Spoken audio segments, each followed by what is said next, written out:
Shalom dan selamat sore untuk kita semua.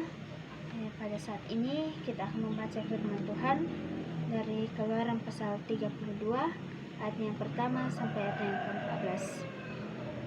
Perikop kita pada saat ini, anak lembu emas. Firman Tuhan, ketika bangsa itu melihat bahwa Musa mengundur-undurkan turun dari gunung itu, maka berkumpullah mereka mengerumuni Harun dan berkata kepadanya, "Mari, buatlah untuk kami Allah yang akan berjalan di depan kami, sebab Musa ini orang yang telah memimpin kami keluar dari tanah Mesir. Kami tidak tahu apa yang telah terjadi dengan dia." Lalu berkatalah Harun kepada mereka, "Tanggalkanlah anting-anting emas yang ada pada telinga istrimu, anakmu laki-laki dan perempuan, dan bawalah semuanya kepadaku." Lalu seluruh bangsa itu menanggalkan anting-anting emas yang ada pada telinga mereka dan membawanya kepada Harun. Diterimanya itu dari tangan mereka, dibentuknya dengan pahat, dan dibuatnya daripadanya anak lembu tunggangan.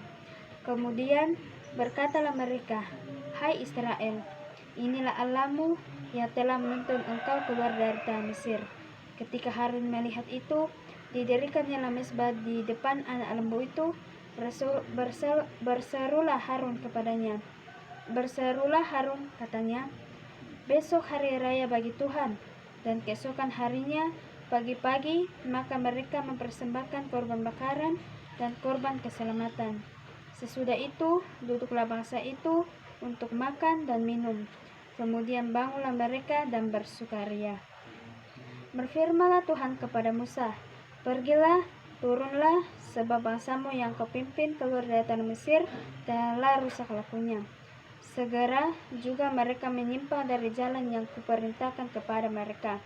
Mereka telah membuat anak lembu tuangan, dan kepadanya mereka sujud menyembah dan mempersembahkan korban sambil berkata, "Hai Israel, inilah Allah yang telah menuntun engkau keluar dari tanah Mesir." Lagi firman Tuhan kepada Musa, "Telah kulihat bangsa ini, dan sesungguhnya mereka adalah suatu bangsa yang tegar tengkuk. Oleh sebab itu, biarkanlah aku supaya murkaku bangkit terhadap mereka dan akan membinasakan mereka, tetapi akan kubuat menjadi bangsa yang besar." Lalu Musa mencoba melunakkan hati Tuhan Allahnya dengan berkata, "Mengapakah Tuhan murkamu bangkit terhadap umatmu yang telah kau bawa keluar dari tanah Mesir dengan kekuatan yang besar dan dengan tangan yang kuat? Mengapa orang Mesir akan berkata, 'Dia membawa mereka keluar dengan maksud menimpakan malapetaka kepada mereka dan membunuh mereka di gunung dan membinasakannya dari muka bumi?' Berbaliklah dari murkamu dan yang bernyala-nyala itu, dan menyesallah karena malapetaka yang hendak kau datangkan kepada umatmu. Ingatlah kepada Abraham, Ishak dan Israel, hamba-hambamu itu, sebab kepada mereka engkau telah bersumpah demi dirimu sendiri dengan firman kepada mereka, 'Aku akan membuat keturunanmu sebanyak bintang di langit, dan seluruh negeri yang telah kujanjikan itu akan kuberikan kepada keturunanmu, supaya dimilikinya untuk selamanya.' Dan menyesallah Tuhan karena malapetaka yang dirancangnya atas umatnya." Amin. Firman Tuhan. Dari pembacaan kita pada sore hari ini, saya memilih tema yaitu hidup dalam kemurahan Tuhan.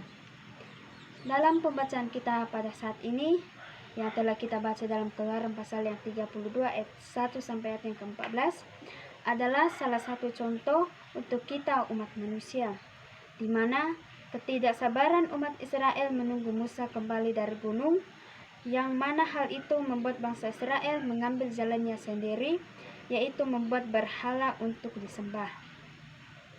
Jika kita lihat dari pembacaan kita, ketika Israel itu buruk dan tidak berkenan kepadanya, yang membuat reaksi Tuhan menjadi rancangan kebinasaan yang bisa kita lihat dari ayat yang ke-10, yang mana di mata Tuhan bangsa Israel telah rusak dan telah melawan Tuhan dengan menyembah berhala dengan buatannya sendiri, yang mana mereka dicap sebagai bangsa yang tegar tengkuk atau bangsa yang keras kepala.